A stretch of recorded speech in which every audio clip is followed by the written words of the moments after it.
जब पति चुनाव लड़ता है तो उसकी पत्नी को उससे अधिक श्रम करना पड़ता है। चुनाव क्षेत्र में जाकर मतदाताओं से मत देने के लिए हाथ जोड़ने पड़ते हैं। घर में कार्यकर्ताओं आदि के भोजन का भी प्रबंध करना पड़ता है।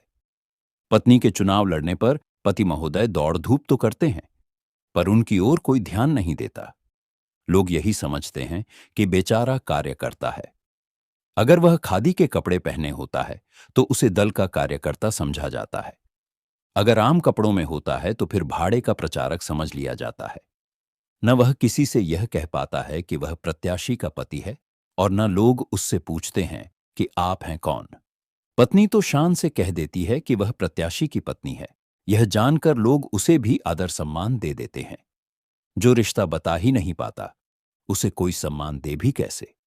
पति महोदय जब किसी पद पर आसीन होते हैं तो पत्नी को भी विशेष सम्मान प्राप्त होता है। लोग उसे भी उतना ही मान देते हैं जितना कि उसके पति को। पत्नी जब कोई पद प्राप्त करती है तो उसके पति को कोई महत्व नहीं मिलता। किसी भी देश के राष्ट्राध्यक्ष अथवा शासनाध्यक्ष की पत्नी उस देश की प्रथम महिला होती है। अगर नारी उस पद पर आसीन हो जाए तो उसका पति कुछ नहीं होता। उदाहरण के लिए ब्रिटेन की रानी एलिजाबेथ और प्रधानमंत्री मार्गरेट थैचर को ही लीजिए। एलिजाबेथ के पति प्रिंस फिलिप माउंटबेटन को तो कुछ लोग जानते भी हैं, पर मार्गरेट थैचर का पति कौन है, यह जानने वाला इक्का दुक्का ही होगा। पुरुष सत्तात्मक समाज भी खूब है। राजा की पत्नी रानी होती है, पर रानी का पति राजा नहीं कहलाता। लगता है कि नारी के पद पर आसीन होते ही लोग मातृ सत्तात्मक समाज में आ जाते हैं। उस समाज में पुरुष का कोई मूल्य नहीं होता। चांदनी जी के नाम निमंत्रण पत्र भी आते हैं। अधिकतर में माननीय चांदनी जी उपमंत्री लिखा होता है, लेकिन उनके पुरुष सहयोगियों को निमंत्रण पत्र आते हैं तो उन पर श्रीमान एवं श्रीमती फलां लिखा होता है। चांदनी जी को शपथ ग्रहण समारोह में जाना था।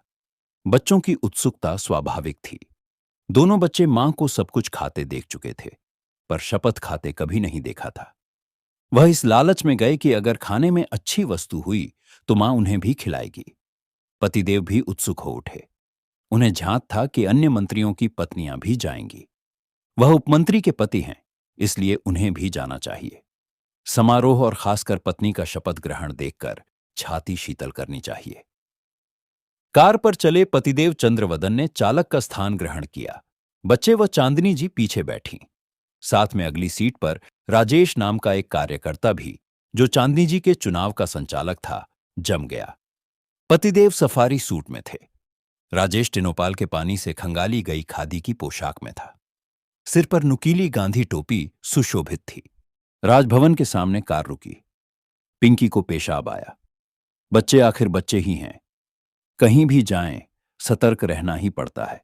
किसी भी क्षण पेशाब आ सकता है और किसी भी पल भूख लग सकती है। चांदनी जी कार से उतरी। राजेश उतरकर आगे हो लिया। लोगों ने उसके वस्त्रों का स्वागत किया। पुलिस वाले सलाम दागने लगे। पिंकी ने मां का हाथ झकझोरा। मां, शपथ ग्रहण का समय अति निकट था, अतः चांदनी जी झुंझला पड़ी। क्या है? पिंकी सहम उठी। मां, बाथरूम। चांदनी जी ने इधर उधर देखा। राजेश आगे खड़ा लोगों को माननीय उपमंत्री के आगमन की सूचना दे रहा था। कार निश्चित स्थान पर खड़ी करके पतिदेव चंद्रवदन भी आ गए। देखिए, शपथ ग्रहण में कुल 2 मिनट बाकी है। मेरा पहुंचना जरूरी है। आप जानते हैं कि राजनीति क्षणों में बदलती है। आप पिंकी को पेशाब करा दीजिए, उसके उपरांत आ जाइए। चांदनी जी की निगाहों में कातरता थी। पतिदेव ने कोई उत्तर नहीं दिया। उत्तर के नाम पर उनके पास था भी क्या। पिंकी को लेकर पेशाब कराने का स्थान तलाशने लगे। चांदनी जी अंदर चली गई। पीछे पीछे राजेश भी घुस गया। एक पुलिस वाले ने राजेश की ओर इंगित किया। लगता है चांदनी जी के पति भी बड़ी पहुंच वाले नेता हैं। पिंकी को पेशाब कराने के स्थान को तलाशने में कुछ समय लगा। उसके बाद आए तो शपथ ग्रहण समारोह शुरू हो चुका था। ट्रेन में यात्रा करते वक्त भी बड़ी मुसीबत होती है। बच्चों के लिए हर स्टेशन पर पतिदेव को ही उतरना पड़ता है। उनकी मां सीट से ही चिपकी रहती है। अकेली मां के साथ यात्रा करने में बाल गोपालों को इतनी जरूरतें महसूस नहीं होती जितनी कि पिता के साथ यात्रा करने में होती है। चंद्रवदन अंदर घुसे। फाटक पर ही खड़े एक दारोगा ने टोका। कहां घुस से चले आ रहे हो? आम लोगों के अंदर जाने पर मनाही है। हकला उठे चंद्रवदन। मैं जानता हूं कि आप उपमंत्री चांदनी जी के ड्राइवर हैं। आप अंदर नहीं जा सकते। देखते नहीं, सबके ड्राइवर बाहर खड़े हैं। उसी पुलिस वाले ने चेतावनी दी। बौखला गए चंद्रवदन। देखिए, यह मंत्री जी की पुत्री है, तो यहीं खिलाइए इसे। मंत्री जी और उनके साहब अंदर जा चुके हैं, दारोगा ने सूचित कर दिया। साथ में खड़े भयंकर मूंछों वाले हवलदार ने मूंछों पर हाथ फेरा। हुजूर दारोगा जी, मंत्री जी का बड़ा मुंहलगा ड्राइवर मालूम होता है। पिंकी ने चंद्रवदन की ओर देखा। चाचा, मां कहां है? चंद्रवदन के भतीजों की तरह पिंकी भी उन्हें बजाय पिता के चाचा शब्द से संबोधित करती थी। उनके भतीजे उम्र में बड़े थे, पुत्र पुत्री छोटे थे, इसलिए अपने चचेरे भाइयों की तरह उन्हें चाचा ही कहने लगे थे। दारोगा जी मुस्कुरा पड़े। जितनी शालीन चांदनी जी हैं, उतने ही उनके बच्चे भी। देखो, बच्चे ड्राइवर तक को चाचा कहते हैं। चंद्रवदन के कांटों तो खून नहीं वाली कहावत चरितार्थ हो रही थी। पिंकी को लेकर वह कार में जाकर बैठ गए। चांदनी जी बाहर आईं तो उन पर उपमंत्रित्व लदा था। आप यहां बैठे हैं, अंदर क्यों नहीं आए? उत्तर मिला, यूं ही, अधिक भीड़ में मन घबरा जाता है। चांदनी जी उपमंत्री के पद पर आसीन हो गई। टेलीफोन मिला, सरकारी बंगला मिला, सरकारी कार मिली। इसके साथ ही ड्राइवर, चपरासी व व्यक्तिगत सहायक भी प्राप्त हो गए। सबसे मजेदार विभाग सहकारिता प्राप्त हुआ। विभाग से संबंधित लोगों ने चांदनी जी के स्वागत में समारोह आयोजित किया। साथ में रात्रि भोज भी रख दिया। माननीय सहकारिता मंत्री भी आमंत्रित थे। चांदनी जी तैयार होकर बाहर निकली तो पतिदेव को देखकर बोली, आप अभी तैयार नहीं हुए। समय का ध्यान रखना चाहिए। भारतीयों की तरह लेटलतीफ होना ठीक नहीं है।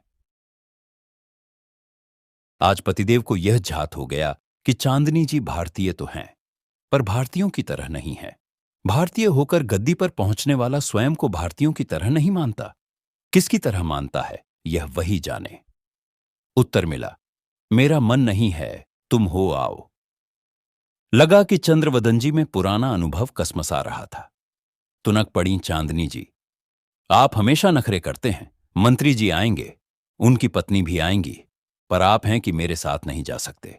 पुरुष समाज नारी की प्रगति से अब भी जलता है, उसे आगे बढ़ते नहीं देख सकता। चंद्रवदन को तैयार होना ही पड़ा। इस बार बच्चों को घर में ही रोक दिया गया। कार अभिनंदन स्थल पर जाकर रुकी। चपरासी आनन फानन पगड़ी संभालता हुआ दाहिनी ओर उतरा। गाड़ी के पीछे से घूमकर बाईं ओर का दरवाजा खोल दिया गया, क्योंकि चांदनी जी उधर ही बैठी थी। बाद में दाईं ओर का दरवाजा खोलने बढ़ा, पर तब तक चंद्रवदन स्वयं दरवाजा खोलकर बाहर आ गए। उन्हें चपरासी की उपेक्षा खली, पर कुछ कह न सके। पंडाल के अंदर पहुंचे। मुख्य मंच पर 4 कुर्सियां रखी थीं। एक मंत्री जी की, दूसरी उनकी पत्नी मंत्राणी जी की, तीसरी चांदनी जी की और चौथी समारोह के मेजबान की। चंद्रवदन एक और अग्रिम पंक्ति में बैठने चले तो एक ने टोका, ये कुर्सियां महिलाओं के लिए सुरक्षित हैं, आप पीछे जाइए। पुरुषों वाली पंक्तियां भरी थीं। बड़ी कठिनाई से 10वीं कतार में जगह मिली। दुख तब हुआ जब देखा कि महिलाओं वाली जो अग्रिम पंक्ति सुरक्षित थी, वहां आकर मंत्री जी के परिवार वाले डट गए। उनको आयोजकों ने बजाय रोकने के बड़े आदर से बैठा दिया। वे उनसे यह न कह सके कि ये सीटें महिलाओं के लिए सुरक्षित हैं। सच है, मंत्री के परिवार के सामने महिलाओं की क्या बिसात। चंद्रवदन अनमने से देखते सुनते रहे। भोजन के समय तक ड्रमों मक्खन उड़ेला गया। तारीफों के पुल बांधे गए। आगतों को यकीन दिलाया गया कि भविष्य में सहकारिता की पागल और बिगड़ैल हथिनी को यही माननीय अतिथिगण नियंत्रण में कर लेंगे। गाय सी सीधी हो जाएंगी। भोजन के समय चांदनी जी ने एक कुर्सी रोक ली। चपरासी को इंगित किया, वह कहाँ हैं? चपरासी तलाशने चल दिया। मंत्री जी पूछ बैठे, किन्हें पूछ रही हैं? लाजभरी मुस्कान उभर आई चांदनी जी के होठों पर। मेरे वह। अच्छा अच्छा, चंद्रवदन जी हैं। कहते हुए मंत्री जी का मुख कुछ उपेक्षा युक्त हो गया। ऐसा लग रहा था कि मानो कह रहे हों, कहां ले आई उस उल्लू की दुम को, भला यहां उसकी क्या जरूरत। अचानक गहरा श्रृंगार प्रसाधन किए एक महिला आकर खाली कुर्सी पर डट गई। कहो चांदनी, कैसी हो? बहुत बहुत बधाई हो। मंत्री जी के इशारे पर एक मेज और लगा दी गई। चंद्रवदन उस पर बैठे। अकेले न रहे, इसलिए मंत्री जी एवं चांदनी जी के निजी सहायक भी वहीं बैठा दिए गए। एक दो और बैठ गए। अधिकतर परोसने वाले मंत्री जी एवं उपमंत्री के ही आसपास मंडराते रहे। खाद्य सामग्री लाने में होड़ लगी थी। आग्रह करके खिलाया जा रहा था। अच्छा, अच्छा, चंद्रवदन जी हैं, कहते हुए मंत्री जी का मुख कुछ उपेक्षा युक्त हो गया। ऐसा लग रहा था कि मानो कह रहे हों, कहां ले आई उस उल्लू की दुम को, भला यहां उसकी क्या जरूरत। अचानक गहरा श्रृंगार प्रसाधन किए एक महिला आकर खाली कुर्सी पर डट गई। कहो चांदनी, कैसी हो? बहुत बहुत बधाई हो। अधिकतर परोसने वाले मंत्री जी एवं उपमंत्री के ही आसपास मंडराते रहे। खाद्य सामग्री लाने में होड़ लगी थी। आग्रह करके खिलाया जा रहा था। चंद्रवदन वाली मेज पर कोई पूछने वाला न था। जो परोस गया बस परोस गया। मुख्य मेजबान तो मंत्री जी के साथ बैठे हर व्यंजन को उदरस्थ करने में लगे हुए थे। एक ने एक कार्यकर्ता को इंगित किया, उस मेज पर भी सामान पहुंचाते रहे। उस पर कौन है? उसने जानना चाहा। मंत्री जी और उपमंत्री जी के निजी सहायक हैं, काम के आदमी हैं। उस कार्यकर्ता ने आदेश निभाया, पर ऐसी हिकारत से जैसे बारात में आए बैंड बाजे वालों को परोस रहा हो। भोजन के उपरांत मंत्री जी अपनी इंपाला के पास पहुंचे। आइए चांदनी जी, मैं आपको आपके बंगले पर छोड़ दूंगा। चांदनी जी झिझकी। माननीय मंत्री जी, हमारे वह। तो क्या हुआ? मंत्री जी ने उन्हें अपनी इंपाला में घुसने का इशारा किया। आपकी एम्बेसडर तो है ही, वह उसमें आ जाएंगे। इंपाला जब चली तो पिछली सीट पर बाईं ओर मंत्राणी जी, बीच में मंत्री जी और दाहिनी ओर चांदनी जी थीं। निजी सहायक एवं चपरासी ड्राइवर के साथ अगली सीट पर थे। मंत्री जी ने सलाह दी, चांदनी जी, आप में अभी बहुत लड़कपन है। अब आप घरेलू नहीं बल्कि सार्वजनिक हैं। अगर राजनीति में आगे बढ़ना चाहती है तो हमारे वह के स्थान पर हर वाक्य में हमारे मुख्यमंत्री और हमारे प्रधानमंत्री कहना सीखिए, तभी कल्याण है।